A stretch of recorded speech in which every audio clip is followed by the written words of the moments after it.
गर्मी की तपती दोपहर में जब लू के थपेड़े खिड़कियों से टकराते तो रेखा को लगता कि उसके जीवन की गाड़ी भी इन्हीं थपेड़ों के बीच फंसी हुई है। रसोई से पसीने से तरबतर रेखा दाल छौंक रही थी। धुएं और गर्मी ने उसकी आंखों में पानी ला दिया था, लेकिन उसे कमर सीधी करने की फुर्सत नहीं थी। घर के काम, बच्चों की पढ़ाई और ऊपर से सीमित बजट। रेखा जरा पानी देना। बाहर से दिनेश जी की आवाज़ आई। रेखा हाथ पोंछती हुई बाहर आई। दिनेश जी ऑफिस से लौटे थे। शर्ट पसीने से भीगी हुई थी और चेहरे पर थकान की गहरी रेखाएं थी। आज फिर ओवर टाइम किया आपने? रेखा ने गिलास थमाते हुए पूछा। दिनेश जी ने एक सांस में पानी पिया और सोफे पर डहते हुए बोले, करना पड़ता है रेखा। अविनाश अब बड़ा हो रहा है। उसकी इंजीनियरिंग की कोचिंग की फीस देखी है तुमने? और अंशिका की शादी के लिए अभी से बूंद बूंद जमा नहीं करेंगे तो बाद में हाथ फैलाने पड़ेंगे। रेखा ने पास बैठकर उनके पैर दबाने शुरू किए। मैं भी तो यही सोचती हूँ, इसलिए मैंने इस महीने से दूध वाले का हिसाब कम कर दिया है और घर का सारा काम खुद ही संभाल रही हूँ। काम वाली को हटा दिया है। उसके 500 रुपये बचेंगे तो बच्चों के ही काम आएंगे। दिनेश जी ने रेखा के मुरझाए हुए चेहरे को देखा। कभी ये चेहरा गुलाब की तरह खिलता था, पर अब वक्त की मार और घर की चक्की ने झुर्रियाँ समय से पहले ही बुला ली थी। उन्होंने उसका हाथ थाम लिया। रेखा, बस कुछ साल और, एक बार बच्चे सेटल हो जाए फिर हम अपनी पसंद की कोठी बनाएंगे। एक छोटा सा लॉन होगा, ढेर सारे पेड़ पौधे होंगे। तुम आराम करना और मैं सुबह की चाय तुम्हारे साथ बैठकर वहीं पिया करूँगा। रेखा मुस्कुरा दी। कोठी की बात छोड़िए, बस बच्चे समझदार निकले और हमें बुढ़ापे में 2 वक्त की शांति की रोटी मिल जाए, वही बहुत है। उस समय अविनाश कमरे से बाहर आया। पापा, मुझे नई किताबें चाहिए थी। प्रोफेसर ने कहा है कि बिना उनके एंट्रेंस क्लियर करना मुश्किल होगा। दिनेश जी ने अपनी जेब टटोली। कितने की है बेटा? करीब 2,000 की। दिनेश जी के माथे पर बल पड़ गए, पर उन्होंने तुरंत कहा, ठीक है, कल ले आना। पढ़ाई में कोई कमी नहीं रहनी चाहिए। अविनाश के जाने के बाद रेखा धीमे स्वर में बोली, 2,000? अभी तो बिजली का बिल भी भरना है। दिनेश जी ने दृढ़ता से कहा, मैं अगले हफ्ते संडे को भी ड्यूटी कर लूँगा। तुम चिंता मत करो, बस अपनी ज़रूरतें थोड़ी और कम कर लेंगे। रेखा ने पुरानी साड़ियों को रफू करके पहना। दिनेश जी ने बरसों तक नए जूते नहीं खरीदे। उनका पूरा जीवन एक निवेश बन गया था, बच्चों के भविष्य के लिए। अंशिका अक्सर कहती, मम्मी, आप अपने लिए कुछ क्यों नहीं खरीदती? पड़ोस वाली आंटी तो हर महीने ब्यूटी पार्लर जाती हैं। रेखा हंसकर टाल देती, बेटा, मेरी खूबसूरती तो तुम बच्चों की कामयाबी में है। जब तुम और अविनाश बड़े अफसर बन जाओगे तब मैं भी खूब सजूंगी धजूंगी। अंशिका ने मासूमियत से कहा, प्रॉमिस? तब मैं आपको सबसे अच्छी साड़ी दिलाऊंगी। वक्त पंख लगाकर उड़ता रहा। अविनाश ने इंजीनियरिंग पूरी की और उसकी रुड़की में एक अच्छी कंपनी में नौकरी लग गई। अंशिका का विवाह केरल के एक संपन्न व्यवसायी परिवार में विवेक के साथ हुआ। विवेक की अपनी फैक्ट्री थी, बड़ा रसूख था। रिटायरमेंट का दिन करीब आ रहा था। दिनेश जी ने अपनी पूरी सर्विस में कभी छुट्टी नहीं ली थी ताकि लीव एनकैशमेंट का पैसा मिल सके। रिटायरमेंट की शाम जब दिनेश जी अपना सामान समेटकर घर लौटे तो घर में सन्नाटा था। बच्चे अपने अपने घरों में बस चुके थे। दिनेश जी ने रेखा के हाथ में चेक थमाते हुए कहा, लो रेखा, आज से हम आज़ाद हैं। अब ना ओवर टाइम की फिक्र, ना बॉस की डांट। अब बनेगा हमारा सपनों का घर। रेखा की आंखों में खुशी के आंसू थे। इतने बरसों की तपस्या सफल हुई। अगले 2 सालों में शहर के शांत इलाके में एक खूबसूरत कोठी बनकर खड़ी हो गई। दिनेश जी ने अपनी पसंद का लॉन बनवाया। मोगरा, गुलाब और रात की रानी के पौधे से आंगन महकने लगा। सुबह की पहली किरण जब लॉन की घास पर पड़ती तो दिनेश जी हाथ में अखबार लिए वहां बैठते। एक दिन चाय पीते हुए दिनेश जी ने कहा, रेखा देखो, आज मेरा वो सपना पूरा हुआ जो हमने 20 साल पहले देखा था। अब तुम्हें कोई काम करने की ज़रूरत नहीं है। हमने आधा हिस्सा किराए पर दे दिया है। पेंशन आ ही रही है। अब बस आराम करो। रेखा ने मुस्कुराकर अपना फेशियल किया हुआ चेहरा उनकी ओर घुमाया। हाँ, अब तो मुझे भी लगने लगा है कि जीवन अब शुरू हुआ है। कल ब्यूटी पार्लर वाली कह रही थी कि मुझ पर बुढ़ापे में निखार आ रहा है। दिनेश हंसे। सच कह रही थी वो। अब तुम पहले से भी अधिक खूबसूरत लगने लगी हो। आखिर सुख शांति की चमक ही अलग होती है। लेकिन उन्हें क्या पता था कि जिस सुख शांति की उन्होंने अपनी पूरी उम्र की पूंजी मान लिया था, वो कैसे तूफान के आने से पहले की खामोशी थी। जो उनके बने बनाए आशियाने की नींव हिलाने वाला था। रिटायरमेंट के बाद के शुरुआती 2 साल किसी सपने जैसे थे। कोठी के लॉन में खिली धूप और ताज़ी हवा ने जैसे दिनेश जी और रेखा की उम्र 10 साल कम कर दी थी। अब सुबह की शुरुआत अलार्म की कर्कश आवाज़ से नहीं, बल्कि चिड़ियों की चहचहाहट और मंदिर की घंटियों से होती। रेखा, ज़रा इधर तो आओ, दिनेश जी ने लॉन से आवाज़ लगाई। रेखा हाथ में चाय के 2 कप लिए बाहर आई। उसने मखमली घास पर कदम रखा तो उसे अपनी उन पुरानी फटी एड़ियों की याद आई जो बरसों तक रसोई की तपती जमीन पर रगड़ खाती रही थी। आज उसके पैरों में मुलायम चप्पल थे और चेहरे पर सुकून। देखो, इस मोगरे के पौधे पर पहली कली आई है। दिनेश जी ने बड़े गर्व से एक छोटे से पौधे की ओर इशारा किया। रेखा ने मुस्कुराते हुए चाय का कप उन्हें थमाया। आप भी ना बच्चों की तरह इन पौधों के पीछे पड़े रहते हैं। वैसे आज अविनाश का फ़ोन आने वाला है ना? दिनेश जी की आंखों में चमक आ गई। हाँ, आज रविवार है। उसका और स्वाति का फ़ोन तो आता ही है और शाम को अंशिका का भी आएगा। तभी घर के अंदर फ़ोन की घंटी बजी। रेखा लगभग दौड़ती हुई अंदर गई। अविनाश का वीडियो कॉल था। स्क्रीन पर अविनाश और उसकी पत्नी स्वाति मुस्कुरा रहे थे। प्रणाम पापा, प्रणाम मम्मी, कैसे हैं आप दोनों? अविनाश की आवाज़ में हमेशा की तरह आदर था। हम बिल्कुल ठीक है बेटा, तुम बताओ, रुड़की में ठंड बढ़ गई होगी?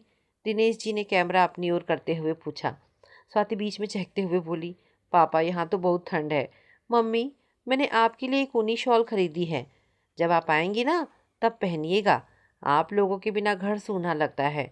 आप लोग कब आ रहे हैं? रेखा का मन गदगद हो उठा। बस बेटा, अगले महीने का टिकट करा रहे हैं। तुम्हारी पसंद के आम का अचार और पापड़ बना लिए हैं मैंने। मम्मी, आप परेशान क्यों होती हैं? अब आप आराम कीजिए, मैं और अविनाश सब संभाल लेंगे, स्वाति ने बड़े प्यार से कहा। फ़ोन कटने के बाद रेखा गर्व से दिनेश जी की ओर देखने लगी। सुना आपने? स्वाति कह रही थी कि मैं आराम करो। लोग कहते हैं बहुएं सताती हैं, पर मेरी स्वाति तो बिल्कुल बेटी जैसी है। दिनेश जी ने सिर हिलाया। सच है रेखा। और दामाद विवेक? वो तो अविनाश से भी 2 कदम आगे हैं। पिछले हफ्ते ही कह रहा था, पापा सर्दियों में केरल आ जाइए, वहाँ का मौसम आपके स्वास्थ्य के लिए अच्छा रहेगा। अगले कुछ महीनों यात्राओं में बीते। जब वे केरल पहुँचे तो विवेक खुद एयरपोर्ट पर गाड़ी लेकर खड़ा था। घर पहुँचते ही उसने दिनेश जी और रेखा के पैर छुए। पापा, ये घर आपका है, आपको यहाँ किसी चीज़ की कमी नहीं होगी, विवेक ने उनका बैग उठाते हुए कहा। केरल का वो बड़ा सा बंगला, नौकर चाकर और सुख सुविधाएं देखकर रेखा की आंखें चौंधी आ गई। अंशिका ने अपनी माँ को गले लगा लिया। मम्मी, अब आप सिर्फ आराम करेंगी। विवेक ने पहले ही कह दिया है कि आप दोनों को कोई तकलीफ नहीं होनी चाहिए। रात के खाने पर मेज पर व्यंजनों की भरमार थी। विवेक खुद परोस रहा था। पापा, आप ये मछली चखिए, खास आपके लिए मंगवाई है। और हाँ, कल हम लोग श्री पद्मनाभ स्वामी मंदिर चलेंगे। मैं ऑफिस से छुट्टी ले रहा हूँ, दिनेश जी ने संकोच करते हुए कहा। अरे बेटा, काम का नुकसान क्यों करते हो, हम लोग यहीं घूम लेंगे, विवेक ने मुस्कुराकर कहा। पापा, काम तो चलता रहेगा। बुजुर्गों की सेवा का मौका नसीब वालों को मिलता है। आप मेरे माता पिता के समान हैं, जैसे वे वैसे आप। ये शब्द सुनकर रेखा की आंखों में आंसू आ गए। उसे अपनी सहेलियों की बातें याद आई जो अपनी बहुओं और दामादों की बुराइयां करती नहीं थकती थी। शायद उन्हीं में कोई कमी होगी। रेखा ने मन ही मन सोचा, अगर हम प्यार देंगे तो प्यार ही मिलेगा। केरल में बिताए वे दिन राजसी ठाट बाट जैसे थे। विवेक उन्हें अपनी महंगी गाड़ी में घुमाता, बेहतरीन होटलों में खाना खिलाता। रात को जब वे अपने कमरे में जाते तो नौकरानी दूध के 2 गर्म गिलास मेज पर रख जाती। एक शाम जब रेखा पार्लर से फेशियल कराकर लौटी तो दिनेश जी ने उसे छेड़ते हुए कहा, क्या बात है रेखा, केरल की हवा तुम्हें रास आ गई? केरल की हवा तुम्हें रास आ गई है? झुर्रियाँ तो जैसे गायब हो गई है। रेखा खिलखिला उठी। आखिर सुकून जो मिला है इतने सालों के संघर्ष के बाद, अब लग रहा है कि भगवान ने छप्पर फाड़ कर दिया है। बच्चे इतने आज्ञाकारी, दामाद इतना प्यारा, और क्या चाहिए? पर नियति का खेल निराला होता है। जब सुख का घड़ा लबालब भर जाता है तभी अक्सर उसमें दरार पड़ती है। एक दिन जब वे वापस अपने शहर लौट आए थे और अपनी कोठी के सुख में रमे थे, अचानक दोपहर में अंशिका का फ़ोन आया। रेखा ने जैसे ही फ़ोन उठाया दूसरी तरफ से सिसकियों की आवाज़ आई। हेलो अंशिका, क्या हुआ बेटा, तू रो क्यों रही है? रेखा का दिल जोर से धड़कने लगा। माँ, सब बर्बाद हो गया। आयकर विभाग वालों ने छापा मार दिया है। घर, फैक्ट्री, सब जगह पुलिस और अफसर भरे पड़े हैं। वे लोग मेरे जेवर तक ले गए माँ। अंशिका की आवाज़ घबराहट से काँप रही थी। दिनेश जी ने तुरंत फ़ोन झपट लिया। अंशिका, शांत हो जा बेटा। विवेक कहाँ है? ये सब अचानक कैसे हुआ? पापा, विवेक बहुत परेशान है। ये सब ससुर जी की वजह से हुआ है। उन्होंने अकाउंट्स में हेरफेर किया और अब सारा इल्ज़ाम विवेक पर आ रहा है। हमें कोठी छोड़नी पड़ सकती है पापा। फ़ोन अचानक कट गया। कमरे में एक भयावह सन्नाटा छा गया। दिनेश जी के हाथ कांपने लगे। रेखा का चेहरा पीला पड़ गया था। जिस सुनहरे भविष्य का वे आनंद ले रहे थे, उस पर काली छाया मंडराने लगी थी। दिनेश जी धम्म से सोफे पर बैठ गए। उनके कानों में अभी भी अंशिका की सिसकियां गूंज रही थी। रेखा पागलों की तरह अपने सिर के बाल नोचने लगी। नहीं, ऐसा नहीं हो सकता। मेरे बच्चों को किसी की नज़र लग गई है। मेरा विवेक, मेरा हीरा जैसा दामाद। दिनेश जी ने खुद को संभाला और रेखा के कंधे थामे। धैर्य रखो रेखा, मुसीबत आई है तो रास्ता भी निकलेगा। हम अपनी बेटी दामाद को इस हालत में नहीं छोड़ सकते। पर उन्हें अंदाज़ा नहीं था कि ये रास्ता उनके अपने अस्तित्व को ही दांव पर लगा देगा। केरल से आई उस दिन फ़ोन कॉल ने कोठी की सारी रौनक सोख ली थी। अगले 3 दिन दिनेश जी और रेखा के लिए किसी युग से कम नहीं थे। वे बार बार अंशिका का फ़ोन मिलाते, पर कभी फ़ोन व्यस्त आता तो कभी बंद। घर के उस शांत कोने में जहाँ बैठकर वे अपनी खुशियों की योजनाएं बनाया करते थे, अब सिर्फ आशंकाओं का साया था। चौथे दिन सुबह सुबह घर की घंटी बजी। दिनेश जी ने दरवाज़ा खोला तो सामने अंशिका और विवेक खड़े थे। उनके चेहरे की रंगत उड़ी हुई थी। विवेक, जो हमेशा कड़क स्त्री की हुए सूट में दिखता था, आज उसकी शर्ट पर सिलवटें थी और आंखों के नीचे काले घेरे। अरे, तुम लोग अचानक? बताया भी नहीं, दिनेश जी ने उन्हें अंदर लाते हुए कहा। रेखा रसोई से दौड़ती हुई आई और अंशिका को गले लगा लिया। मेरी बच्ची, तू ठीक तो है ना? कैसा है अब वहाँ सब? अंशिका माँ के गले लगकर फफक कर रो पड़ी। कुछ ठीक नहीं है माँ, हम बर्बाद हो गए हैं। सोफे पर बैठकर विवेक ने अपना सिर झुका लिया।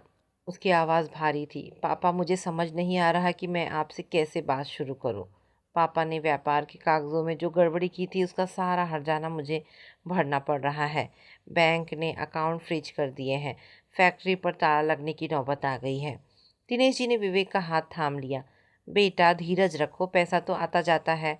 तुम लोग सलामत हो, यही बहुत है। विवेक की आंखों में आंसू आ गए। वो दिनेश जी के पैरों के पास ज़मीन पर बैठ गया।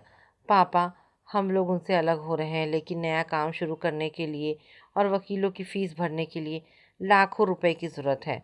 अगर अभी मदद ना मिली तो बच्चों की पढ़ाई रुक जाएगी और हमें सड़क पर आना पड़ेगा। पापा, आप ही मेरा आखिरी सहारा है। रेखा का दिल पसीज गया। उसने दिनेश जी की ओर देखा। उनकी नज़रों में एक मूक संवाद हुआ। वह उम्र भर की जमा पूंजी जो उन्होंने अपने बुढ़ापे के सहारे के लिए बैंक में फिक्स डिपॉजिट के तौर पर रखी थी, अब वही एकमात्र रास्ता दिख रही थी। कितने रुपयों की ज़रूरत है बेटा? दिनेश जी ने पूछा। विवेक ने हिचकिचाते हुए एक बड़ी रकम का नाम लिया।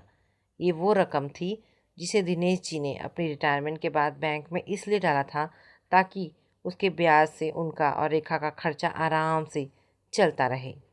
दिनेश जी कुछ देर मौन रहे। कमरे में घड़ी की टिक टिक साफ सुनाई दे रही थी। फिर वे बोले, विवेक, तुम मेरे दामाद नहीं, बेटे हो, और अंशिका मेरी बेटी है। तुम लोगों को मुसीबत में देखकर मैं इन रुपए का क्या करूँगा?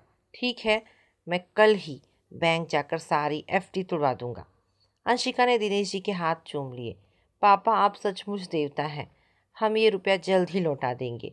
जैसे ही फैक्ट्री का काम फिर से शुरू हुआ, हम पाई पाई चुका देंगे।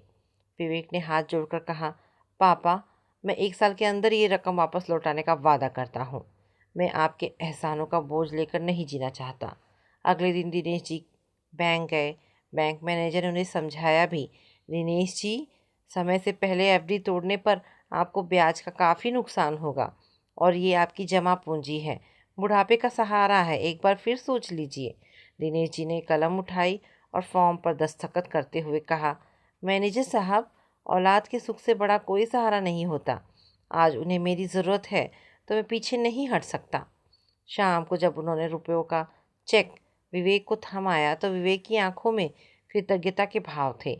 उसने दिनेश जी के पैर छुए और कहा, पापा आप हमारे रक्षक हैं। विवेक और अंशिका अगले दिन केरल के लिए रवाना हो गए। घर फिर से खाली हो गया, लेकिन इस बार खालीपन के साथ एक अजीब सी बेचैनी थी। 2 दिन बाद रुड़की से अविनाश का फ़ोन आया। पापा मुझे पता चला है कि आपने बैंक से सारा पैसा निकाल कर विवेक को दे दिया है। ये आपने क्या किया? अविनाश की आवाज़ में गुस्सा और तनाव साफ था। दिनेश जी ने उसे शांत करने की कोशिश की। बेटा वो बड़ी मुसीबत में था। अंशिका रो रही थी। क्या मैं अपनी बेटी का घर उजड़ते देखता? मुसीबत सबकी आती है पापा, पर इसका मतलब ये नहीं कि आप खुद को असुरक्षित कर लें, अविनाश ने तल्खी से कहा। और स्वाति भी बहुत नाराज़ है। वो कह रही थी कि उन रुपयों पर हमारा भी हक था। आखिर मैं आपका इकलौता बेटा हूँ। रेखा ने फ़ोन लेकर कहा, बेटा तू चिंता क्यों करता है? विवेक ने वादा किया है कि वो साल भर में लौटा देगा। फिर वो रुपया रहेगा तो हमारे पास ही ना। और स्वाति को समझा देना, हम भेदभाव नहीं कर रहे। उम्मीद है कि आपकी ये उम्मीद कायम रहे माँ, अविनाश ने ये कहकर फ़ोन काट दिया। रेखा ने दिनेश जी की ओर देखा। अविनाश को बुरा लगा, पर वो समझ जाएगा, आखिर भाई ही तो है अंशिका का। दिनेश जी खिड़की के बाहर अपने लॉन को देखने लगे। मोगरे की वो कली अब फूल बन चुकी थी, पर उसकी खुशबू में अब एक अज्ञात डर का एहसास घुलने लगा था। उन्हें डर लग रहा था कि उन्होंने सिर्फ रुपया नहीं दिया, बल्कि अपने और अपने बेटे के बीच एक दरार की नींव रख दी है। पर उनका मन अभी विवेक पर पूरा भरोसा कर रहा था। उन्हें विश्वास था कि विवेक हीरा है और वो कभी उनका भरोसा नहीं तोड़ेगा। उन्हें क्या पता था कि पैसे का लेन देन बड़े बड़े हीरो की चमक फीकी कर देता है। विवेक और अंशिका के जाने के बाद कोठी में एक अजीब सी खामोशी पसर गई और दिनेश जी और रेखा खुद को ये समझकर तसल्ली दे रहे थे कि उन्होंने पुण्य का काम किया है। लेकिन रुड़की से आए अविनाश के फ़ोन कॉल ने उनके मन में एक फांस चुभो दी थी। तीसरे दिन दोपहर का समय था। रेखा रसोई में चाय बना रही थी कि अचानक बाहर एक टैक्सी रुकी। दिनेश जी ने खिड़की से झांका और चौंक गए। अविनाश और स्वाति गाड़ी से उतर रहे हैं। उनके साथ उनका सारा सामान भी था। रेखा देखो तो अविनाश और स्वाति आए हैं, दिनेश जी ने उत्साह और थोड़ी घबराहट के साथ कहा। रेखा बाहर दौड़ी। अरे बेटा तुम लोग अचानक, बताया भी नहीं। मैं तो कुछ तैयारी भी नहीं कर पाई। अविनाश का चेहरा तना हुआ था और स्वाति की आंखों में एक अजीब सी बेरुखी थी। उन्होंने औपचारिक रूप से पैर छुए और बिना कुछ बोले अंदर सोफे पर जा बैठे। दिनेश जी ने माहौल को हल्का करने की कोशिश की। बेटा सब ठीक तो है ना?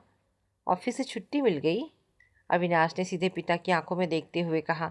सब ठीक होता पापा तो हमें यहाँ आने की ज़रूरत ही नहीं पड़ती। आपने विवेक को इतनी बड़ी रकम दे दी और हमसे पूछना भी जरूरी नहीं समझा। दिनेश जी का चेहरा उतर गया। बेटा मैंने तुम्हें फ़ोन पे बताया था ना कि वो घड़ी ही ऐसी थी। वे लोग सड़क पर आ जाते और फिर रुपया उधार ही तो दिया है, वो लौटा देगा। स्वाति जो अब तक चुप थी तीखे स्वर में बोली, उधार? पापा क्या आपने कोई कागजी कार्रवाई की है? क्या कोई एग्रीमेंट साइन करवाया है या बस बातों बातों में लाखों रुपए थमा दिए? रेखा ने बीच में हस्तक्षेप किया। बहू वो अपना दामाद है, पराया नहीं। अपनों से क्या लिखवा पढ़ी करना। मम्मी यही तो आपकी सबसे बड़ी गलती है, स्वाति ने तंज कसते हुए कहा। आजकल के ज़माने में सगा भाई भाई का नहीं होता और आप एक दामाद पर इतना भरोसा कर रही हैं। आपको अंदाज़ा भी है कि उन रुपयों पर अविनाश का भी हक था। हम यहाँ रुड़की में एक एक पैसा जोड़ रहे हैं और आपने सारा खजाना लुटा दिया। दिनेश जी को स्वाति का ये लहजा चुभ गया।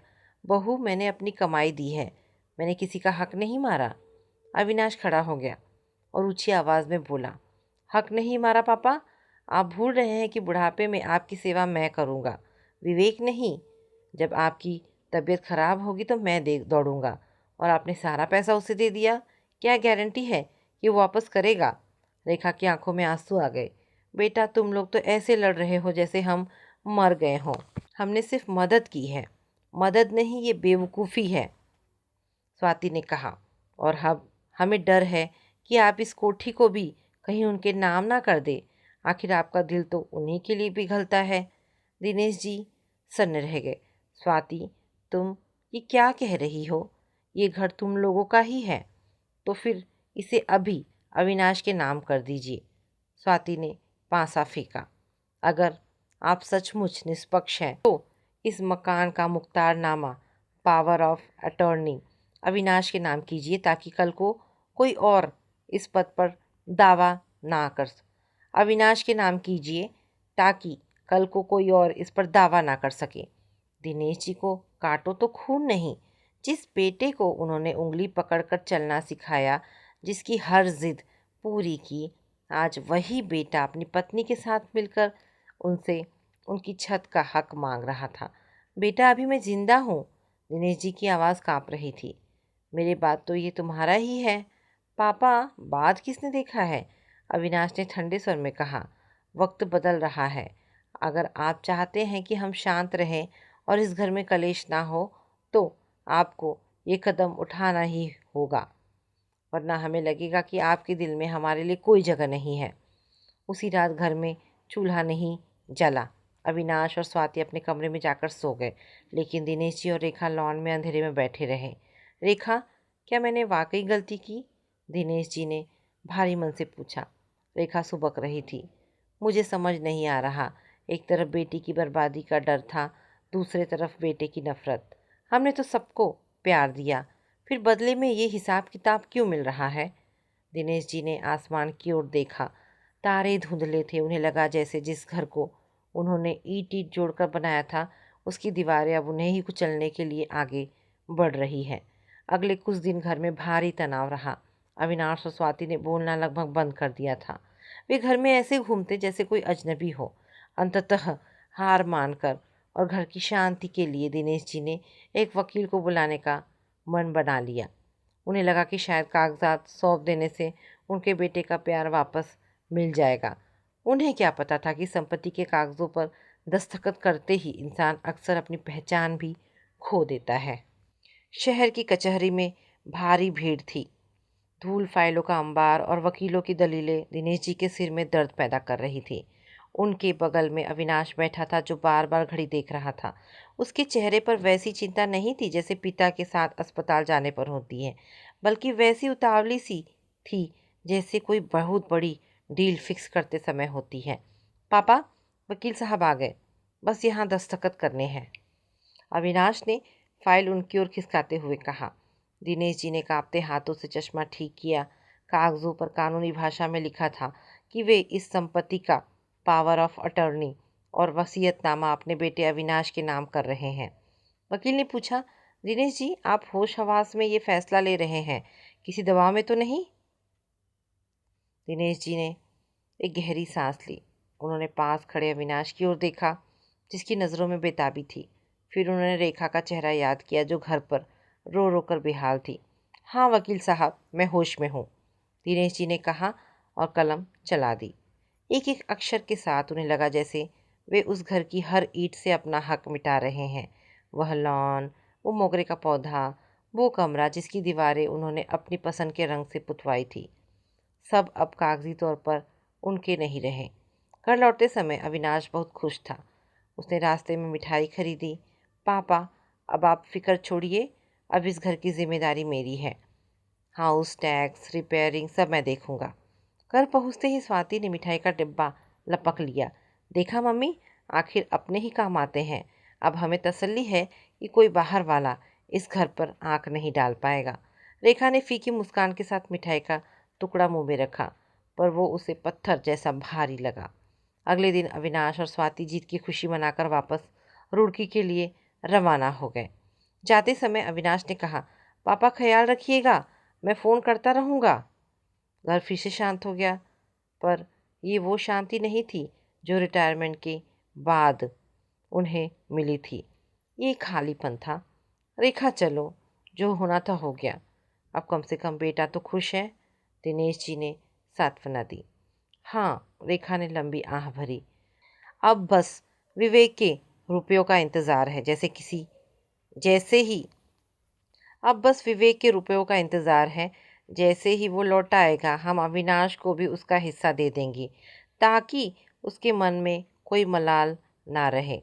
हफ्ता बीता, फिर महीना। शुरू में विवेक और अंशिका के फ़ोन हफ्ते में 2 बार आते थे। वे बड़े प्यार से बात करते थे। पापा, काम धीरे धीरे पटरी पर आ रहा है, आपका आशीर्वाद साथ है, विवेक फ़ोन पर कहता। लेकिन जैसे जैसे दूसरा महीना ख़त्म होने को आया, फ़ोन कम होने लगा। एक दिन दिनेश जी ने खुद फ़ोन मिलाया। विवेक ने फ़ोन उठाया, पर उसकी आवाज़ में वो पहले जैसी गर्मजोशी नहीं थी। हेलो विवेक बेटा, कैसे हो? बिज़नेस कैसा चल रहा है? दिनेश जी ने सहज भाव से पूछा। ठीक है पापा, बस थोड़ा बिज़ी हूँ, अभी एक मीटिंग में जा रहा हूँ, विवेक ने संक्षेप में उत्तर दिया। बेटा वो मैं पूछ रहा था कि रुपयों का क्या हुआ, बैंक से कुछ लोन पास हुआ? दिनेश जी ने थोड़ा झिझकते हुए पूछा। दूसरी तरफ सन्नाटा छा गया। फिर विवेक की आवाज़ थोड़ी सख्त होकर आई। पापा अभी तो काम शुरू ही हुआ है, आप बार बार रुपयों की बात करेंगे तो मेरा ध्यान काम से भटक जाएगा। क्या आपको मुझ पर भरोसा नहीं है? दिनेश जी हकपका गए। नहीं बेटा, भरोसा तो पूरा है, बस वो अविनाश थोड़ा। अविनाश का क्या है? वो तो हमेशा से मुझे नीचा दिखाना चाहता था। आप फिक्र मत कीजिए, जब होगा तो दे दूंगा। अभी मुझे काम है, रखता हूँ। फ़ोन कट गया। दिनेश जी के हाथ में फ़ोन दिनेश जी हाथ में फ़ोन लिए बुद्ध बने रह गए। विवेक ने आज पापा तो कहा था, पर उस शब्द में सम्मान की जगह एक झुंझलाहट थी। उन्होंने रेखा को कुछ नहीं बताया, पर रेखा भी देख रही थी कि अब अंशिका के फ़ोन भी कम हो गए हैं। जब भी रेखा फ़ोन करती, अंशिका कहती, माँ बच्चे सो रहे हैं या मैं बाहर जा रही हूँ। एक शाम रेखा ने ज़ोर देकर अंशिका से पूछ ही लिया, बेटी तू अब पहले जैसी बात क्यों नहीं करती? कोई नाराज़गी है क्या? अंशिका की आवाज़ में एक अजीब सी तलखी थी। माँ, नाराज़गी की क्या बात है? बस हम लोग अपनी नई लाइफ सेट करने में लगे हैं। आप लोगों के पास तो कोठी है, पेंशन है, हमें तो ज़ीरो से शुरू करना पड़ रहा है। आप बार बार फ़ोन करके पुरानी बातें याद दिला देती हैं, जिससे तनाव बढ़ता है। रेखा का दिल टूट गया। वो फेशियल कराया हुआ चेहरा जिस पर निखार आया था, अब फिर से मुरझाने लगा था। उसे याद आया कि कैसे यही अंशिका और विवेक उनके आगे पीछे घूमते थे जब उनके पास बैंक बैलेंस था। उस रात दिनेश जी और रेखा ने एक दूसरे से बात नहीं की, पर दोनों की आंखों से नींद गायब थी। कोठी के अंधेरे कमरे में उन्हें ऐसा महसूस हो रहा था कि जैसे वे किसी बहुत बड़ी साजिश का हिस्सा बन गए हैं, जहाँ खिलाड़ी उनके अपने ही बच्चे हैं। समय की गति कभी कभी बहुत क्रूर होती है। दिनेश जी और रेखा के लिए अब हर दिन एक भारी बोझ की तरह था। विवेक और अंशिका को रुपया दिए हुए अब 6 महीने से अधिक का समय बीत चुका था। फ़ोन कॉल्स जो पहले रोज हुआ करते थे, अब महीनों में एक बार औपचारिक बनकर रह गए थे। एक दिन दिनेश जी ने हिम्मत जुटाकर फिर से विवेक को फ़ोन किया। इस बार उनका इरादा साफ था। उन्हें कम से कम आधी रकम वापस चाहिए थी, क्योंकि घर के कुछ बड़े खर्चे सामने आ रहे थे। हेलो विवेक बेटा, कैसे हो? दिनेश जी ने बहुत ही संभल कर बात शुरू की। पापा मैं बहुत व्यस्त हूँ, संक्षेप में कहिए। विवेक की आवाज़ में वो हीरे जैसी चमक गायब थी, अब उसमें पत्थर जैसी कठोरता थी। बेटा वो रुपयों की बात करनी थी। मुझे पता है तुम्हारा काम अभी जम रहा है, पर अगर तुम थोड़ा थोड़ा करके भी लौटाना शुरू करो। दिनेश जी की बात पूरी होने से पहले ही विवेक चिंघाड़ उठा। पापा, क्या आपने इसलिए हमारी मदद की थी कि आप सूदखोरी की तरह रोज़ तगादा करेंगे? अगर मेरा स्थान पर अविनाश होता तो क्या आप उससे भी इस तरह वापस मांगते? आखिर अंशिका आपकी बेटी है, क्या उसे पालना मेरा अकेले का फ़र्ज है? जो रुपया आपने दिया वह आपके बैंक में फालतू ही तो पड़ा था। दिनेश जी सन्न रह गए। फालतू? विवेक, ये मेरी पूरी ज़िंदगी की कमाई थी। तो क्या हुआ? अब आप बुढ़ापे में उन रुपयों का क्या करेंगे? यहाँ हम खून पसीना एक कर रहे हैं और आप चैन से कोठी में बैठकर हिसाब मांग रहे हैं। अब आप फ़ोन रखिए, मेरे पास फालतू वक्त नहीं है। फ़ोन कट गया। दिनेश जी के कान सुन्न हो गए। फालतू, पड़ा रुपया, ये शब्द उनके सीने में तीर की तरह चुभ रहे थे।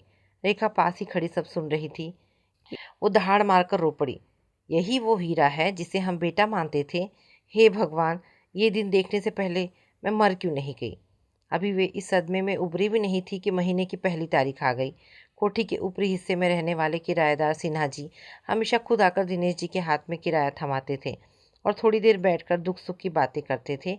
पर इस बार 5 तारीख हो गई और सिन्हा जी नहीं आए। दिनेश जी ने सोचा शायद कहीं बाहर गए होंगे। जब 10 तारीख को भी वे नहीं आए तो दिनेश जी ने खुद ऊपर चले गए। सिन्हा जी, क्या बात है, सब ठीक तो है ना? इस महीने आप आए नहीं, दिनेश जी ने मुस्कुराते हुए पूछा।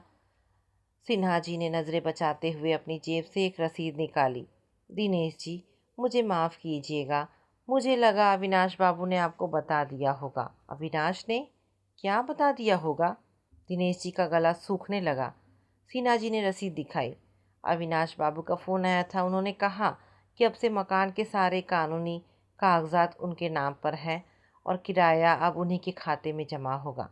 मैंने कल ही उन्हें मनी ऑर्डर भेज दिया है। यही रही उसकी रसीद। दिनेश जी को लगा जैसे उनके पैरों के नीचे की ज़मीन सरक गई हो। उन्होंने रसीद पर अविनाश के हस्ताक्षर देखे, वही हस्ताक्षर जो उन्होंने कुछ दिन पहले वसीयतनामे पर देखे थे। लेकिन सिन्हा जी, मेरा गुजारा तो इसी किराए से चलता है।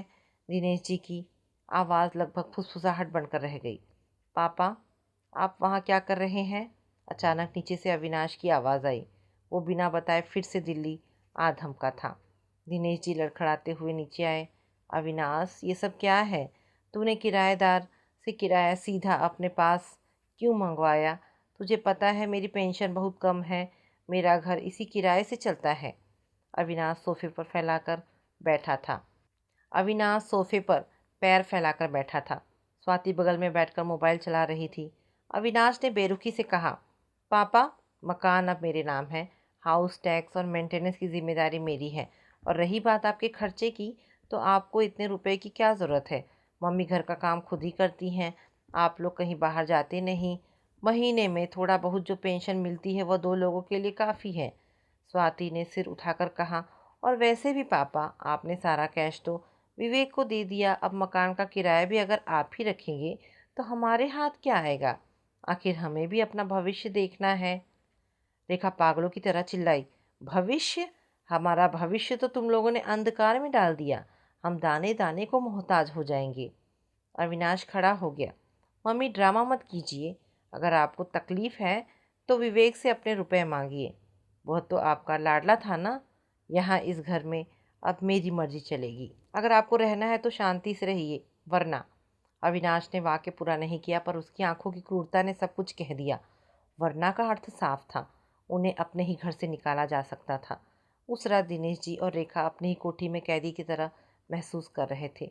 जिस घर की एक एक ईंट उन्होंने अपनी खुशियों से चुनी थी, आज उसी घर के मालिक उनके दुश्मन बन चुके थे।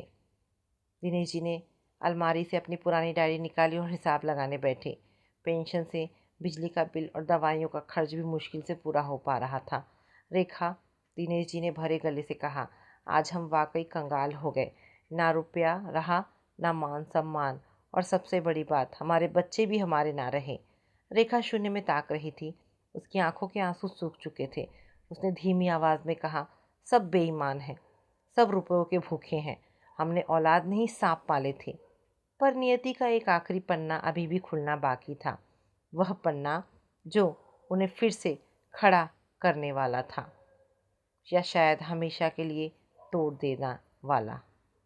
मकान का मालिकाना हक खोने और किराए की आमदनी छिन जाने के बाद दिनेश जी और रेखा जैसे जिंदा लाश बन गए थे। अविनाश और स्वाति 2 दिन बाद ही रुड़की लौट गए, लेकिन जाते जाते उन्होंने घर के नियम बदल दिए थे। अब वे हफ्ते में एक बार फ़ोन करते, पर वो हालचाल पूछने के लिए नहीं, बल्कि ये हिदायत देने के लिए होता कि बिजली कम खर्च करना और घर की टूट फूट का ध्यान रखना। रेखा की हालत सबसे अधिक दयनीय थी। जिस चेहरे पर कभी फेशियल का निखार था, अब वो पीला पड़ चुका था। उसने बालों में मेहंदी लगाना छोड़ दिया। आंखों के नीचे काले गड्ढे पड़ गए। वह दिन भर सोफे पर बैठी शून्य में ताकती रहती। रेखा, कुछ खा लो, देखो मैंने खिचड़ी बनाई है, दिनेश जी ने बर्तन मेज पर रखते हुए कहा। अब घर का अधिकांश काम दिनेश जी कर रहे थे, क्योंकि रेखा की मानसिक स्थिति ठीक नहीं थी। रेखा ने बिना देखे ही कहा, खा कर क्या करूँगी, किसके लिए जीऊँ? जिसे बेटा माना उसने बेघर कर दिया, जिसे दामाद माना उसने ठग लिया। दिनेश जी, हम हार गए। दिनेश जी के पास कोई शब्द नहीं थे। वे खुद अंदर से टूट चुके थे। अपनी ही कोठी में वे अब अजनबियों की तरह रह रहे थे।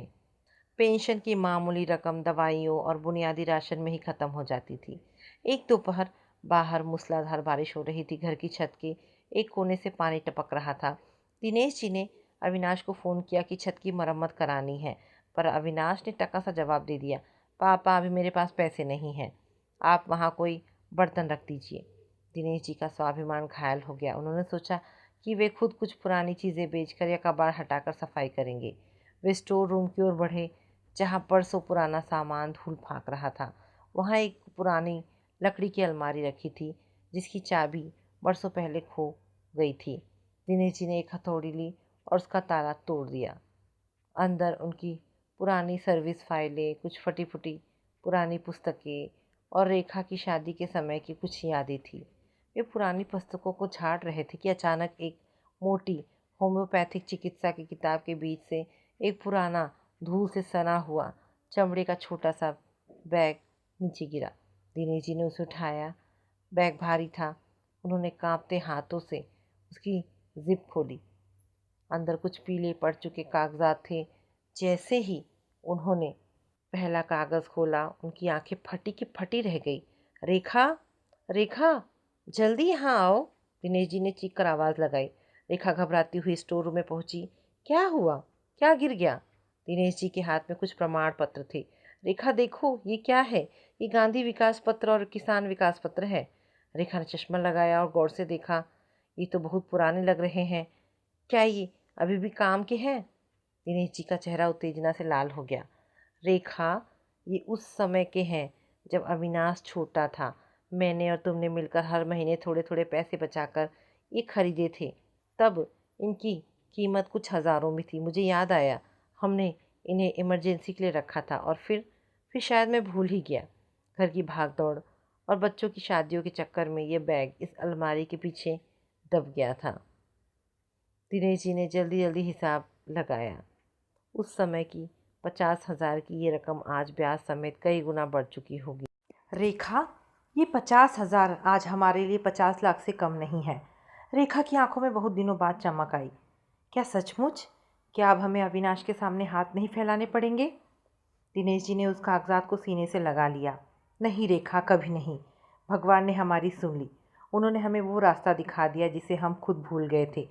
ये पैसा हमारा है, हमारा अपना। इस पर न अविनाश का हक है, न अंशिका का। उस रात घर में सन्नाटा तो था, पर वो उदासी वाला नहीं था। दोनों पति पत्नी देर रात तक योजनाएं बनाते रहे। दिनेश जी ने कहा, हम इन पैसों को फिजूल खर्च नहीं करेंगे। हम फिर से काम शुरू करेंगे। हम बूढ़े हो सकते हैं पर बेकार नहीं। रेखा मुस्कुराई। हाँ, मैं दफ्तर संभालूंगी। हम दुनिया को दिखा देंगे कि हम अभी भी अपने पैरों पर खड़े हो सकते हैं। अगली सुबह जब सूरज निकला तो उसकी किरणें कोठी के लॉन पर नहीं बल्कि दिनेश जी और रेखा के चेहरों पर एक नया आत्मविश्वास बिखेर रही थी। अब उन्हें किसी के फ़ोन का इंतज़ार नहीं था, क्योंकि उन्होंने अपनी खोई हुई ज़मीन फिर से पाली थी। अब सुबह दिनेश जी के लिए पिछले कई महीनों की सुबह से बिल्कुल अलग थी। आज उनके कदमों में वो भारीपन नहीं था जो लाचारी से पैदा होता है। उन्होंने अपना सबसे अच्छा कुर्ता निकाला, जिसे उन्होंने महीनों से अलमारी से बाहर नहीं निकाला था। रेखा ने भी अपनी आंखों की उदासी पोंछकर सलीके से बाल बनाए और दिनेश जी के माथे पर दही चीनी का टीका लगाया। शुभ काम के लिए जा रहे हो, जीत कर ही लौटना। रेखा की आवाज़ में वो खनक लौट आई थी जो कभी फीकी पड़ चुकी थी। दिनेश जी सीधे मुख्य डाकघर पहुँचे। वहाँ की भीड़ और फाइलों का अंबार देखकर एक पल के लिए उन्हें घबराहट हुई, लेकिन उनके बैग में रखे हुए पुराने कागजात उनकी हिम्मत बढ़ा रहे थे। जब वे काउंटर पर पहुँचे और उन्होंने वे विकास पत्र क्लर्क को दिखाए, तो क्लर्क भी हैरान रह गया। बाबूजी, ये तो बहुत पुराने हैं। इनकी मैच्योरिटी तो कब की हो चुकी है। आपने अब तक इन्हें भुनाया क्यों नहीं? क्लर्क ने चश्मा नाक पर टिकाते हुए पूछा। दिनेश जी मुस्कुराए। बस बेटा, ये किसी बड़ी मुसीबत के लिए बचा कर रखे थे और वक्त ने आज याद दिला दिया।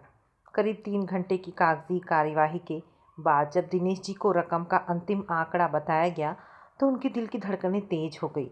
मूलधन और चक्रवृद्धि ब्याज मिलाकर वो राशि इतनी थी कि अब उन्हें अपने जीवन के अंतिम पड़ाव तक किसी के सामने हाथ फैलाने की ज़रूरत नहीं थी। जब वे बैंक से बाहर निकले तो उनके चेहरे पर एक ऐसी चमक थी जो वर्षों पहले रिटायरमेंट के दिन नहीं थी। ये आज़ादी की चमक थी। घर पहुँचते उन्होंने रेखा को गले लगा लिया। रेखा, हम आज़ाद हैं। अब हमें अविनाश के मनी ऑर्डर या विवेक की मेहरबानी की ज़रूरत नहीं है। रेखा की आंखों में खुशी के आंसू थे। तो अब हम क्या करेंगे? क्या इन रुपयों को वापस बैंक में डाल दें? दिनेश जी ने कुर्सी खींचकर बैठते हुए कहा। नहीं रेखा, बैंक में डाल दिया तो फिर से वही आलस और बच्चा पर उम्मीदें शुरू हो जाएगी। हम इस पैसे से अपना स्वाभिमान वापस खरीदेंगे। मैंने सोचा है कि हमारे लॉन के कोने में जो खाली जगह है और पुराना गैराज है, वहाँ हम एक छोटा प्रिंटिंग प्रेस लगाएंगे। रेखा चौंक गई। प्रेस? पर इस उम्र में इतना काम कैसे होगा? होगा रेखा, सब होगा। दिनेश जी के स्वर में दृढ़ता थी। मुझे पुरानी किताबों और छपाई का शौक़ हमेशा से था। हम छोटे कार्ड्स, पैम्पलेट्स और स्टेशनरी का काम शुरू करेंगे। मैं बाहर का काम देखूंगा, तुम दफ्तर और हिसाब किताब संभालना। हम खाली बैठने के लिए नहीं बने हैं। अगले एक हफ्ते तक कोठी में हलचल बढ़ गई।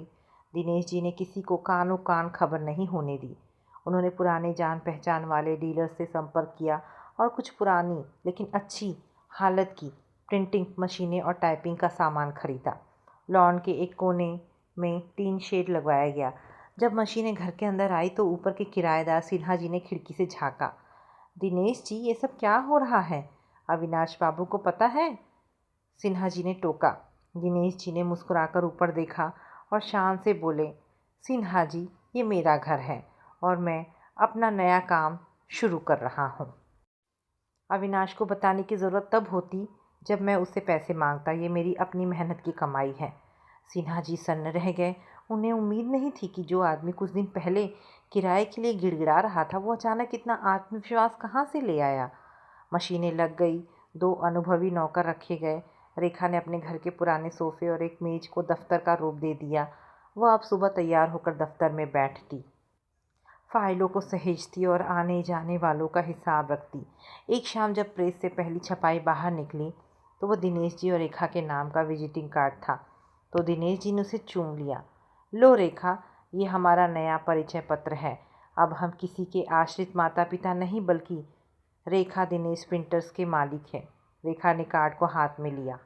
उसकी आंखों के सामने विवेक और अविनाश के चेहरे घूमे।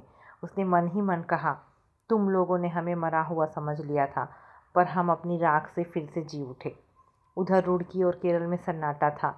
उन्हें अंदाज़ा भी नहीं था कि जिस कोठी को उन्होंने बेजान समझ लिया था, वहाँ अब एक नई जिंदगी की मशीनें धड़कने लगी थी।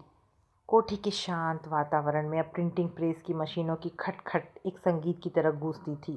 दिनेश जी और रेखा की दिनचर्या पूरी तरह बदल चुकी थी। अब उनके पास दुखी होने या पुरानी बातों को याद करके आंसू बहाने का समय ही नहीं था। दिनेश जी सुबह जल्दी उठकर लेबर के साथ काम की योजना बनाते और रेखा चश्मा चढ़ाकर ऑर्डर बुक और लेन देन का हिसाब लिखती। लेकिन ये शांति अधिक दिनों तक रहने वाली नहीं थी। ऊपर रहने वाले किराएदार सिन्हा ने अविनाश को रुड़की फ़ोन करके सारी खबर दे दी। अविनाश बाबू, आपके पिताजी ने तो घर में पूरी फैक्ट्री खोल ली है। हजारों का नया सामान आया है और नौकर भी रखे गए हैं। अविनाश के लिए ये खबर किसी धमाके से कम नहीं थी। उसके मन में पहला सवाल यही उठा, पैसे कहाँ से आए? तीसरे दिन ही दोपहर के वक्त जब प्रेस में काम जोरों पर था, अचानक एक टैक्सी कोठी के बाहर रुकी। अविनाश और स्वाति उतरे, लेकिन इस बार उनके चेहरे पर गुस्सा कम और हैरानी ज़्यादा थी। वे सीधे प्रेस वाले हिस्से में पहुंचे। मशीनों का शोर और वहां काम करते लोगों को देखकर अविनाश की आंखें फटी की फटी रह गई।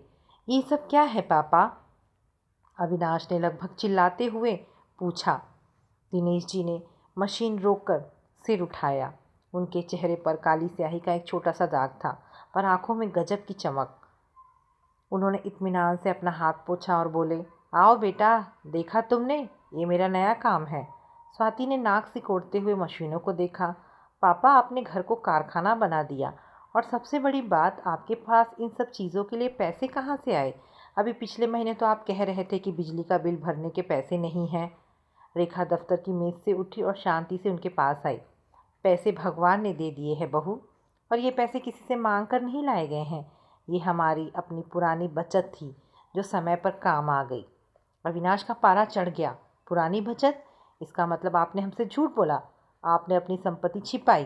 पापा, वसीयत मेरे नाम है, इस घर का मालिक मैं हूँ। आप मेरी मर्जी के बिना यहाँ कोई कमर्शियल काम नहीं कर सकते। दिनेश जी का चेहरा सख्त हो गया। वे अविनाश के करीब आए और उसकी आंखों में आंखें डालकर बोले, मालिक तुम कागज़ों पर हो अविनाश, क्योंकि मैंने वो कागज़ तुम्हें सौंपे थे, पर इस मिट्टी और इस वजूद का मालिक मैं आज भी हूँ। और रही बात काम की, तो मैं अपने घर के कोने में अपना पेट पालने के लिए काम कर रहा हूँ।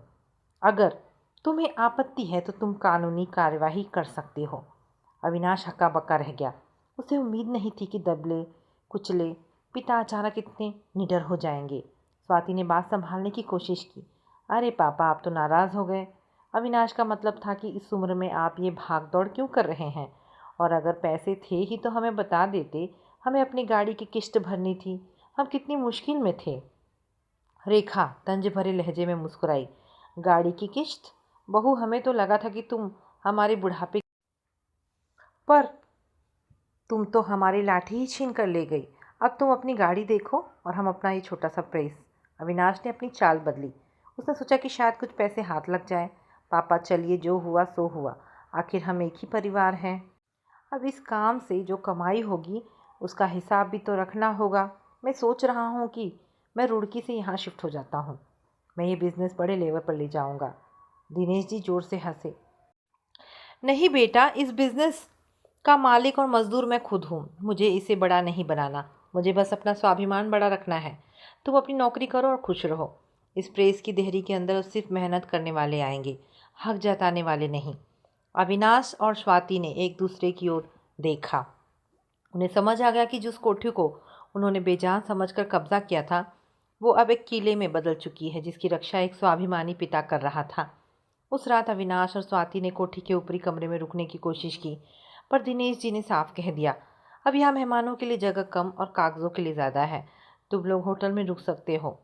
जब वे दोनों बड़बड़ाते हुए बाहर निकले तो रेखा ने दिनेश जी की ओर देखा। आज मन बहुत हल्का लग रहा है। दिनेश जी ने मुस्कुराकर प्रेस की लाइट बंद की। आज हमने सिर्फ मशीनों का बटन नहीं दबाया रेखा, आज हमने अपनी ज़िंदगी का कंट्रोल अपने हाथ में ले लिया है। अविनाश और स्वाति के खाली हाथ लौटने के कुछ ही दिनों बाद कोठी के लैंडलाइन फ़ोन की घंटी बजी। दिनेश जी ने फ़ोन उठाया तो दूसरी तरफ से सिसकियों की आवाज़ सुनाई दी। पापा, मैं अंशिका। दिनेश जी का दिल एक पल के लिए पसीज गया, पर पिछले कुछ महीनों की कड़वाहट ने उन्हें पत्थर बना दिया था। उन्होंने संयत स्वर में पूछा, हाँ अंशिका, कहो, आज कैसे याद किया? विवेक को फिर किसी आयकर छापे का डर तो नहीं सता रहा? अंशिका फूट फूट कर रो पड़ी। पापा, आपने इतने निष्ठुर मत बनिए। मुझे अपनी गलती का एहसास हो गया है। उस दिन विवेक ने जो कुछ आपसे कहा उसके लिए वो खुद भी शर्मिंदा है। हम लोग आपसे माफ़ी मांगना चाहते हैं। दिनेश जी ने रेखा की ओर देखा, जो पास ही बैठी पुरानी रसीदें चेक कर रही थी। रेखा ने इशारे से मना किया, पर दिनेश जी ने कहा, ठीक है, अगर तुम्हें अपनी गलती का एहसास है तो ये अच्छी बात है। 2 दिन बाद केरल की फ़्लाइट पकड़कर विवेक और अंशिका कोठी पहुंच गए। कोठी के लॉन में कदम रखते ही विवेक का चेहरा देखने लायक था। प्रेस की मशीनों की आवाज़ और वहाँ काम कर रहे लड़कों को देखकर वो दंग रह गया। वो विवेक जो कभी दिनेश जी को फालतू पड़े रुपयों का ताना देता था, आज सिर झुकाए खड़ा था। पापा, माँ, विवेक ने झुककर दोनों के पैर छुए। इस बार उसके व्यवहार में वैसी ही कृत्रिम मिठास थी जैसे पहली बार केरल बुलाते समय थी। रेखा ने बहुत ही रूखेपन से पूछा, कैसे आना हुआ? और तुम तो बहुत व्यस्त थे। मीटिंग्स का क्या हुआ? अंशिका ने अपनी माँ का हाथ थाम लिया। माँ, पुरानी बातें भूल जाइए। हमें पता चला है कि आपने नया काम शुरू किया है। हम तो बहुत खुश हुए कि पापा इस उम्र में भी इतने सक्रिय हैं। पर माँ, विवेक का बिजनेस फिर से डगमगा रहा है। बैंक वाले परेशान कर रहे हैं। दिनेश जी मुस्कुराए। ये मुस्कुराहट कड़वाहट से भरी थी। अंशिका, बिजनेस डगमगा रहा है या तुम्हें पता चल गया है कि मेरे पास अभी भी कुछ और फालतू रुपए बचे हुए हैं? विवेक हकपका गया। उसने सफाई देते हुए कहा, नहीं पापा, ऐसा मत कहिए। हम तो बस ये कहने आए थे कि आप यहाँ अकेले क्यों इतनी मेहनत कर रहे हैं। आप ये सब बेच दीजिए और केरल हमारे साथ चलिए। हम वहाँ बड़ा प्रेस खोलेंगे। दिनेश जी अपनी कुर्सी से उठे और विवेक के करीब जाकर बोले, विवेक, तुम आज भी वही गलती कर रहे हो। तुम मुझे एक रिटायर्ड लाचार बुजुर्ग समझ रहे हो, जिसे तुम बहलाकर अपनी सुविधा के लिए साथ ले जाओगे। ये जो प्रेस तुम देख रहे हो, ये सिर्फ मशीनें नहीं है, ये मेरा खोया हुआ आत्मसम्मान है। अंशिका ने फिर दाव खेला। पापा, आखिर ये सब किसके लिए है? हमारे लिए ही तो है ना। भाई ने तो कोठी लिखवा ली, कम से कम आप हमें इस नए काम में हिस्सेदार बना लीजिए। रेखा आप चुप नहीं रह सकी। उसने मेज पर रखी अपनी हिसाब की डायरी को जोर से बंद किया। हिस्सेदारी? जब हम एक एक दाने के लिए तरस रहे थे तब कहाँ थी तुम्हारी हिस्सेदारी? जब तुम्हारे भाई ने घर का किराया छीन लिया और हम भूखे सोए तब कहाँ थी तुम्हारी हिस्सेदारी? विवेक ने गिड़गिड़ाते हुए कहा। माँ, मुझे बहुत पछतावा है। मैं आपके सारे रुपए लौटा दूंगा, बस थोड़ा वक्त दीजिए। वक्त हमने तुम्हें दे दिया विवेक। दिनेश जी ने दरवाजे की ओर इशारा करते हुए कहा। अब हमारे पास वक्त की कमी है। हमें 2 दिन में 5,000 कार्ड्स की डिलीवरी देनी है। तुम लोग यहाँ मेहमान बनकर आए हो तो चाय पीकर जा सकते हो, पर अगर तुम यहाँ निवेश या हिस्सेदारी ढूंढने आए हो तो तुम्हें खाली हाथ ही जाना होगा। विवेक और अंशिका ने समझ लिया कि दिनेश जी और रेखा अब पुराने वाले भोले भाले माता पिता नहीं रहे। वे अब व्यापारी बन चुके थे, जो रिश्तों के सौदे में एक बार घाटा खाकर अब समझदार हो गए थे। उस रात अंशिका ने बहुत कोशिश की कि वो माँ के गले लगकर उनकी ममता को पिघला सके, पर रेखा ने सिर्फ इतना कहा, बेटी, माँ का दिल वही है, पर अब उस पर अविश्वास की एक परत जम गई है। तुम अपनी दुनिया में खुश रहो, हम अपनी मेहनत की रोटी में खुश हैं। अगली सुबह विवेक और अंशिका बिना किसी रकम या वादे के वापस लौट गए। उनके जाने के बाद दिनेश जी ने प्रेस का मुख्य स्विच ऑन किया। मशीन फिर से धड़कने लगी। दिनेश जी ने रेखा से कहा, आज परीक्षा का दूसरा चरण भी पूरा हुआ। अब ना बेटा हमें झुका सका, ना दामाद हमें ठग सका। रेखा ने मुस्कुराते हुए कहा, अब हमें किसी के आने जाने का दुख नहीं होता। अब तो बस इस बात की खुशी है कि शाम को जब हम थक कर सोएंगे तो वो नींद अपनी कमाई की होगी। प्रेस की मशीनों की लयबद्ध आवाज़ अब दिनेश जी और रेखा के लिए किसी भजन से कम नहीं थी। रेखा दिनेश प्रिंटर्स का नाम धीरे धीरे स्थानीय बाजार में अपनी गुणवत्ता और समय की पाबंदी के कारण चमकने लगा था। दिनेश जी ने अपनी पुरानी सरकारी पहचान का उपयोग नहीं किया, बल्कि अपनी ईमानदारी को ही अपना विज्ञापन बनाया। एक सुबह जब दिनेश जी लॉन में कागज़ों की छटाई कर रहे थे, तभी एक सरकारी जीप कोठी के सामने आकर रुकी। जीप से एक गंभीर दिखने वाले अधिकारी उतरे। दिनेश जी ने उन्हें पहचान लिया। वे उनके पुराने विभाग के एक जूनियर सहयोगी थे, जो अब बड़े पद पर आसीन थे। अरे वर्मा जी, आप यहाँ? दिनेश जी ने स्वागत करते हुए कहा। वर्मा जी ने ससम्मान हाथ मिलाया। दिनेश जी, मैंने सुना कि आपने रिटायरमेंट के बाद ये शानदार काम शुरू किया है। हमारे विभाग को आगामी चुनाव और जन कल्याण योजनाओं के लिए लाखों की संख्या में पैम्पलेट्स और स्टेशनरी की छपाई करवानी है। हमने कई बड़े प्रेस वालों को देखा, पर जो सफाई और समर्पण आपके नमूनों में है वो कहीं नहीं मिला। दिनेश जी की आंखों में चमक आ गई। ये तो मेरे लिए सौभाग्य की बात होगी वर्मा जी, लेकिन काम बहुत बड़ा है दिनेश जी। क्या आप इसे अकेले संभाल पाएंगे? ये करीब 10 लाख रुपए का कॉन्ट्रैक्ट है, वर्मा जी ने पूछा। रेखा, जो दफ्तर में ये सब सुन रही थी, बाहर आई और आत्मविश्वास के साथ बोली, बिल्कुल संभालेंगे वर्मा जी। हम मशीनें बढ़ाएंगे, स्टाफ बढ़ाएंगे, पर काम की क्वालिटी में कमी नहीं आने देंगे। वर्मा जी मुस्कुराए और औपचारिकताएं पूरी करने का वादा करके चले गए। ये खबर कोठी की दीवारों से निकलकर बिजली की तरह केरल और रुड़की पहुंच गई। 10 लाख का सरकारी ठेका, ये कोई छोटी बात नहीं थी। उस रात रेखा और दिनेश जी ने देर तक मशवरा किया। दिनेश जी, अगर ये कॉन्ट्रैक्ट मिल गया तो हमारी सारी पुरानी भरपाई हो जाएगी, पर अविनाश और विवेक को इनकी भनक लगते ही वे फिर गिद्धों की तरह मंडराने लगेंगे। रेखा ने चिंता जताई। दिनेश जी ने रेखा का हाथ थाम लिया। रेखा, अब हमें डरने वाले नहीं हैं। अब हम मदद नहीं, रोजगार देंगे। अगर उन्हें पैसे चाहिए तो उन्हें यहाँ आकर काम करना होगा। अब खैरात का समय बीत चुका है। ठीक वैसा ही हुआ जैसे रेखा ने सोचा था। अगले ही दिन अविनाश का फ़ोन आया। इस बार उसका स्वर बहुत ही विनम्र और चापलूसी भरा था। पापा, बधाई हो, मैंने सुना आपको बहुत बड़ा सरकारी कॉन्ट्रैक्ट मिला है। मैं सोच रहा था कि मैं अपनी नौकरी से इस्तीफ़ा दे दूँ और आपके पास आ जाऊँ। आखिर आप अकेले इतना बड़ा काम कैसे संभालेंगे? मैं मार्केटिंग देख लूँगा। दिनेश जी ने बिना पलक झपकाए उत्तर दिया। अविनाश, मुझे मार्केटिंग वालों की ज़रूरत नहीं है, मुझे काम करने वालों की ज़रूरत है। अगर तुम एक कर्मचारी की तरह सुबह 9 से शाम 6 बजे तक प्रेस में पसीना बहा सकते हो तो तुम्हारा स्वागत है, पर अगर तुम मालिक बनकर गद्दी पर बैठने की सोच रहे हो तो रुड़की ही तुम्हारे लिए बेहतर है। अविनाश फ़ोन की दूसरी तरफ सन्न रह गया। उसे उम्मीद थी कि बड़ी सफलता पाकर पिता का दिल पिघल गया होगा। शाम को विवेक का भी मैसेज आया। पापा, केरल में प्रिंटिंग के लिए कच्चा माल बहुत सस्ता मिलता है। अगर आप कहें तो मैं यहाँ से सप्लाई चेन संभालूं। हम मिलकर इस बिज़नेस को करोड़ों का बना सकते हैं। दिनेश जी ने मैसेज का जवाब सिर्फ 2 शब्दों में दिया, ज़रूरत नहीं। रेखा ने जब ये देखा तो वो खिलखिलाकर हंस पड़ी। आज पहली बार लग रहा है कि हमने वाकई दुनिया जीत ली है। पैसे तो आ ही रहे हैं, पर ये जो मानसिक आज़ादी मिली है, इसका कोई मोल नहीं। दिनेश जी ने अपनी डायरी में 10 लाख का आंकड़ा लिखा और नीचे बड़े अक्षरों में लिखा, अपना आसमां अपनी ज़मीन। अब कोठी में नई मशीनें आने वाली थी। घर का वो हिस्सा जो कभी उदासी का प्रतीक था अब एक औद्योगिक क्रांति का गवाह बनने जा रहा था। पर क्या अविनाश और विवेक इतनी आसानी से हार मानने वाले थे? सरकारी ठेका मिलने की खबर ने दिनेश जी के जीवन में नई ऊर्जा भर दी थी। कोठी के लॉन में अब 2 न हाई स्पीड मशीनें लग चुकी थी। दिन रात काम चल रहा था। स्थानीय प्रशासन की ओर से समय सीमा बहुत कम दी गई थी, इसलिए दिनेश जी खुद देर रात तक रुक कर काम की निगरानी करते। लेकिन सफलता की इस चमक ने अविनाश के मन में ईर्ष्या की ऐसी आग लगा दी थी कि उसने अपनी नैतिकता की अंतिम सीमा भी लांघने का फैसला कर लिया। उसे लगा कि यदि वो मालिक नहीं बन सकता तो वो दिनेश जी को भी शांति से काम नहीं करने देगा। एक दोपहर जब प्रेस में छपाई का काम जोरों पर था, अचानक 2 लोग सफ़ेद वर्दी में आए और एक वकील कोठी के गेट पर आ धमके। उनके साथ अविनाश भी था, जिसके चेहरे पर एक कुटिल मुस्कान थी। काम रोकिए, सब बंद कीजिए, वकील ने चिल्लाते हुए कहा।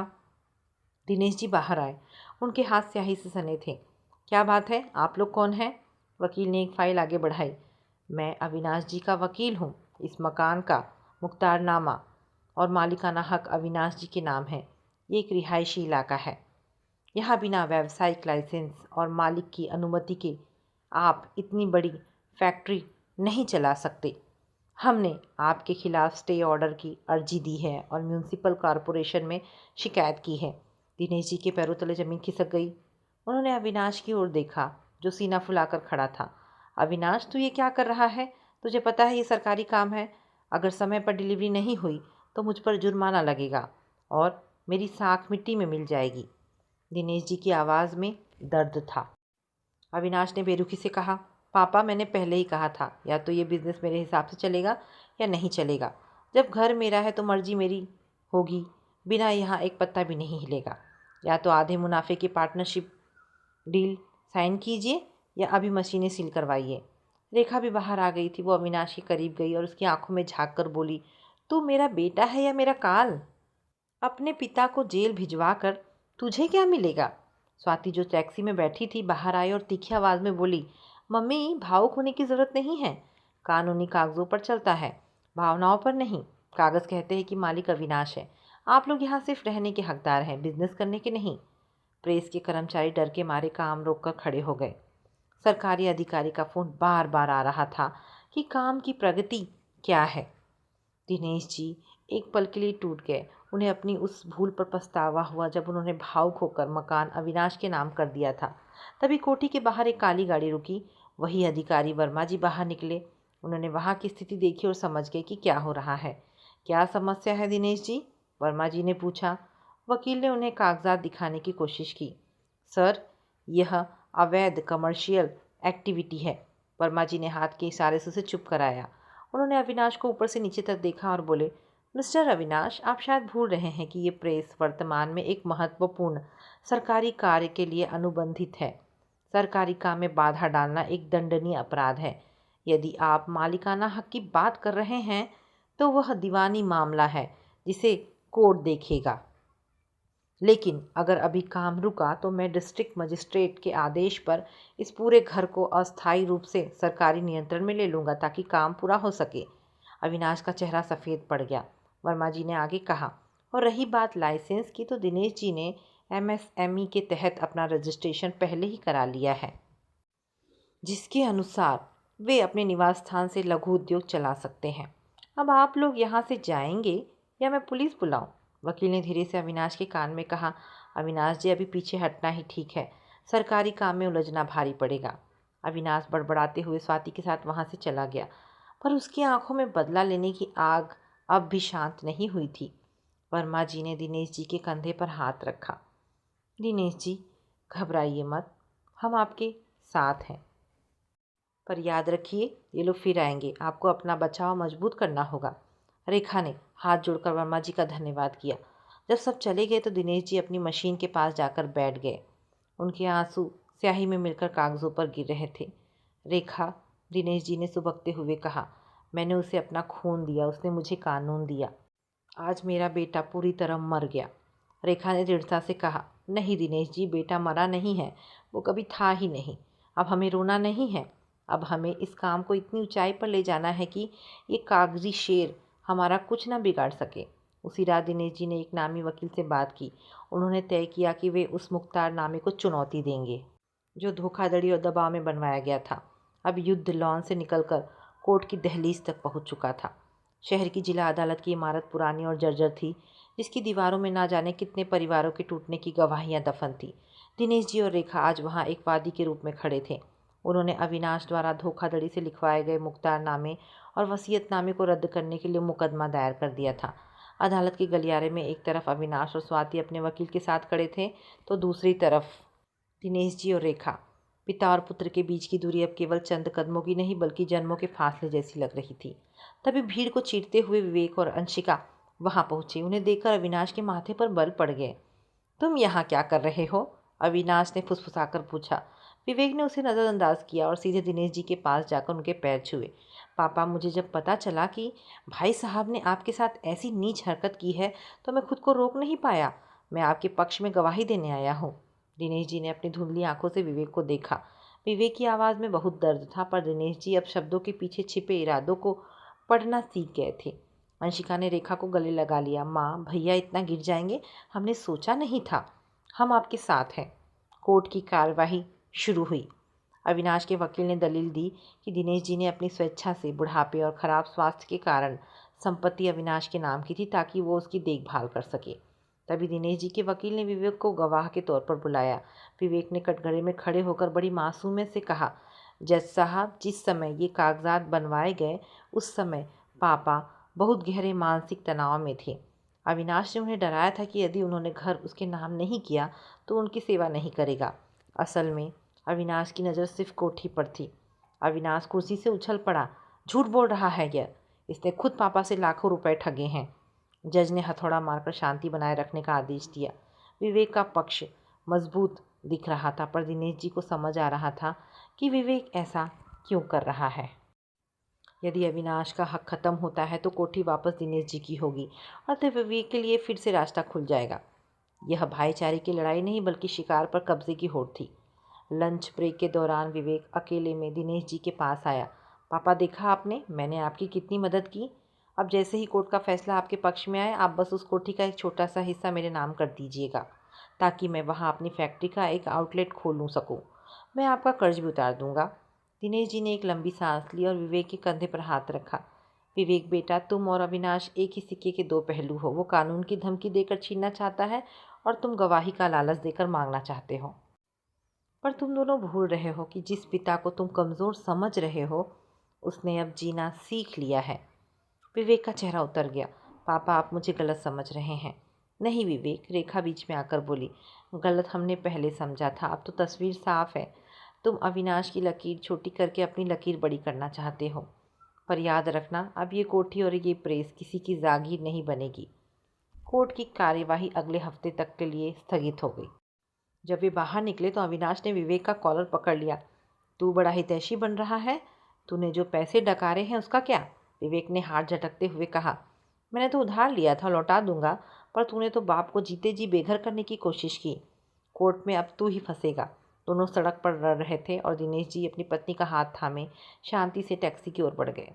घर पहुंचकर दिनेश जी ने अपनी प्रेस की मशीन के पास जाकर उसे सहलाया। रेखा, आज कोर्ट में जो हुआ उससे मुझे दुख नहीं हुआ, बल्कि मुझे गर्व हुआ कि हम इन गिदड़ों के बीच अकेले खड़े रहने की ताकत रखते हैं। रेखा ने मुस्कुराते हुए कहा, अभी तो असली खेल बाकी है। जब सरकारी काम पूरा होगा और कोर्ट का फैसला आएगा तब इन्हें पता चलेगा कि स्वाभिमान की कीमत क्या होती है। लेकिन उसी रात प्रेस के गोदाम में अचानक धुआं उठने लगा। किसी ने पिछले दरवाजे से आग लगा दी थी। आधी रात का समय था। कोठी के लॉन में खड़ी मशीनों की खटखट शांत थी, लेकिन हवा में अचानक चलने की तेज गंध और सुलगने की आवाज़ तैरने लगी। दिनेश जी की नींद कुछ बेचैनी भरी थी। तभी बाहर से किसी के चिल्लाने की आवाज़ आई। आग, आग, भागो! दिनेश जी और रेखा हड़बड़ाकर बाहर भागे। नज़ारा भयावह था। प्रेस के पीछे वाले हिस्से में जहाँ सरकारी पैम्पलेट का भारी स्टॉक रखा था, आग की लपटें आसमान छू रही थी। मेरा काम, मेरी पहचान। रेखा दहाड़ मारकर रो पड़ी। दिनेश जी ने तुरंत होश संभाला। रेखा, रो मत, बाल्टियाँ उठाओ। उन्होंने शोर मचाया। पड़ोसी और प्रेस के वफादार कर्मचारी दौड़ पड़े। दमकल की गाड़ी आने तक दिनेश जी खुद लपटों के बीच घुसकर उन मशीनों को बचाने की कोशिश करने लगे जिन्हें उन्होंने अपने पसीने की कमाई से खरीदा था।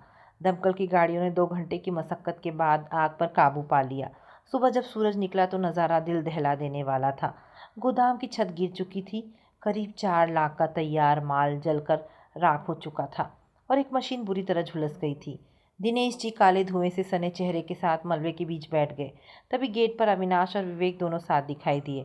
अविनाश के चेहरे पर एक नकली चिंता थी। देखा पापा, मैंने कहा था ना कि यहाँ फैक्ट्री चलाना खतरनाक है। अब देखिए सब बर्बाद हो गया।